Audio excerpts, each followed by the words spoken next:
अस्सलाम वालेकुम respected members, welcome to own English competence.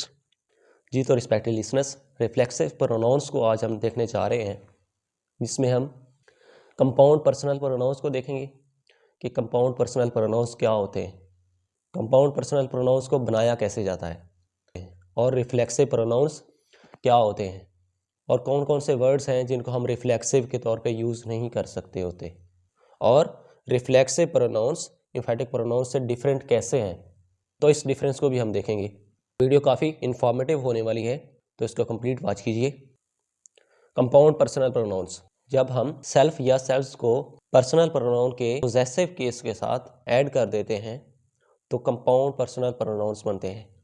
Personal pronouns में फर्स्ट पर्सन आता है आई, उसका जो पोजेसिव केस होता है माई, उसके साथ हम अगर सेल्फ लगा लेते हैं तो compound personal pronoun my self बन जाता है। यू का पोजेसिव केस होता है योर, तो उसके साथ हम सेल्फ या सेल्व्स लगा लेते हैं, तो जो योर सेल्फ या योर सेल्व्स है ये कंपाउंड पर्सनल प्रोनाउन है।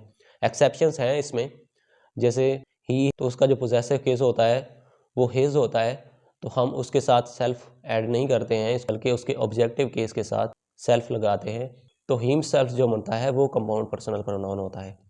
इसी तरह दे का जो पोजेसिव केस होता है देर, तो उसके साथ हम सेल्फ्स ऐड नहीं करते हैं, बल्कि इसके ऑब्जेक्टिव केस के साथ सेल्फ्स ऐड करते हैं, तो compound personal pronoun them selves बनता है।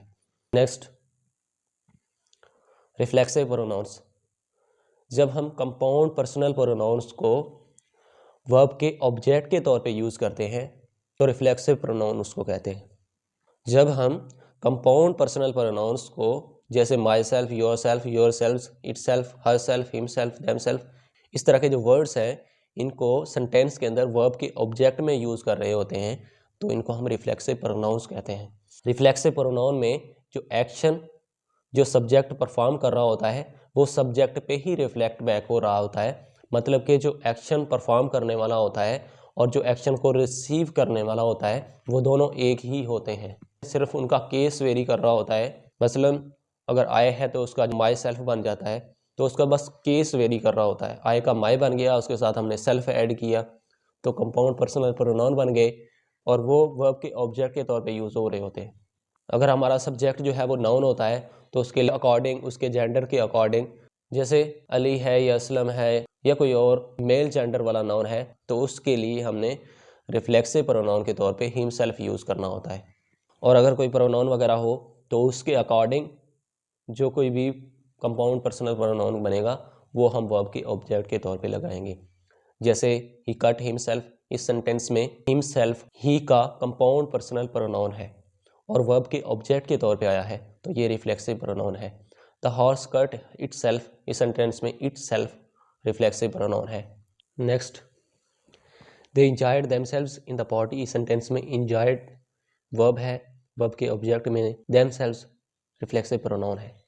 I am enjoying my self during the winter vacation, इस सेंटेंस में माई सेल्फ रिफ्लेक्सिव प्रोनाउन है। ही एब्सेंटेड हिमसेल्फ फ्रॉम द क्लास, इस सेंटेंस में हिम सेल्फ रिफ्लेक्सिव प्रोनाउन है। You should help yourself to succeed in this world, इस sentence में yourself reflexive pronoun है।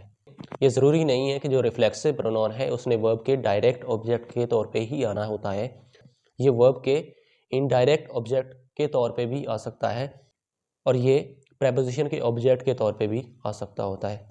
He bought himself a house, इस sentence में himself एक indirect object है और ये एक रिफ्लेक्सिव प्रोनाउन भी है। He has saved nothing for himself, इस सेंटेंस में हिमसेल्फ एक प्रेपोजिशन के ऑब्जेक्ट में भी आया है। अगर हम रिफ्लेक्सिव प्रोनाउन और इम्फेटिक प्रोनाउन में डिफरेंस की बात करें तो रिफ्लेक्सिव प्रोनाउन में सब्जेक्ट और ऑब्जेक्ट दोनों सेम होते हैं, इनका केस वेरी कर रहा होता है, एक्शन का जो रिसीवर होता है और जो एक्शन का डूअर होता है वो दोनों सेम होते हैं। और रिफ्लेक्सिव प्रोनाउन में वर्ब के ऑब्जेक्ट के तौर पे कंपाउंड पर्सनल प्रोनाउन का यूज़ होता है और इम्फेटिक प्रोनाउन में वर्ब के ऑब्जेक्ट के तौर पे कंपाउंड पर्सनल प्रोनाउन का यूज़ नहीं होता, बल्कि उसमें एक ऑब्जेक्ट होता है, उसके बाद वो कंपाउंड पर्सनल प्रोनाउन जो हैं उनका यूज़ होता है। और इम्फेटिक प्रोनाउन में प्रीसीडिंग नाउन या प्रोनाउन होता है उसको इम्फासाइज किया जा रहा होता है, जबकि रिफ्लेक्सिव प्रोनाउन के अंदर एक्शन जो है वो रिफ्लेक्ट बैक हो रहा होता है। ऐसे वर्ड्स भी हैं जिनका रिफ्लेक्सिव फॉर्म नहीं होती है, जैसे keep, make, feed, hide, qualify, enlist. जैसे अगर हम कहें that he qualified himself as a doctor, तो ये गलत होगा, he qualified as a doctor, the सही फॉर्म होगी। होपफुली ये वीडियो आपके लिए काफ़ी इन्फॉर्मेटिव रही होगी। अगर आपको इस वीडियो में सीखने को कुछ मिला है तो इसको लाइक कीजिए, शेयर कीजिए और चैनल को सब्सक्राइब भी कीजिए और बेल आइकन को भी ऑल पे प्रेस कीजिए ताकि फ़र्दर वीडियोस का नोटिफिकेशन भी आपको मिलता रहे। Thank you so much. अपना बहुत सारा ख्याल रखिए। अल्लाह हाफिज़।